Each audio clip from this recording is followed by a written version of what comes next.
I'm Tam Driscoll from Portland, Oregon, and I've been doing team and training since 2001, and I'm happy to say that I have 13 team and training endurance events under my belt.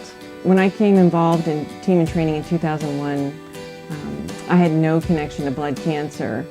I was familiar with folks doing marathons, but they were elite runners, men and women with like 7% body fat. Always intrigued by marathons, but didn't think that I was capable of doing one. I had a child, and after about 12 months, I was trying to think about getting back in shape, and I received a team and training brochure, and on the front of this brochure was a gentleman coming across the finish line, and on his shoulders he had a toddler, and the toddler was bald.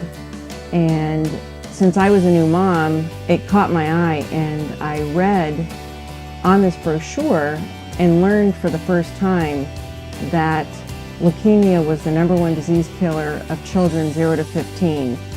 And as I looked down at my child, I just couldn't imagine, and I was just like, wow, that was pretty moving. I would say the seed was planted at that moment when I saw that brochure and realized that I could train for a marathon, but better yet, I could do it for a cause. And I did a race in San Diego.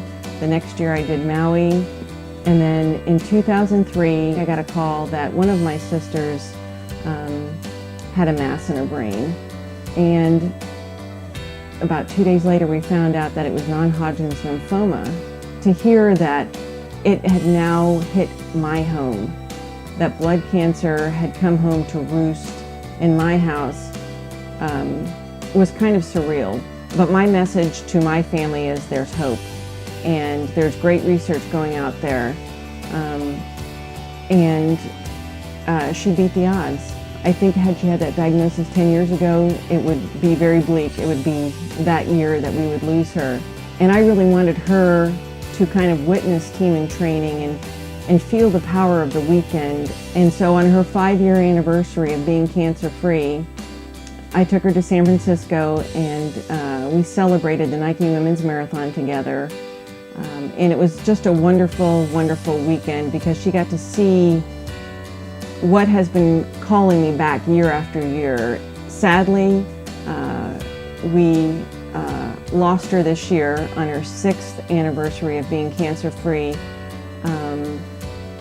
But instead of looking at her passing as a loss, I think of her 6 years as a gift.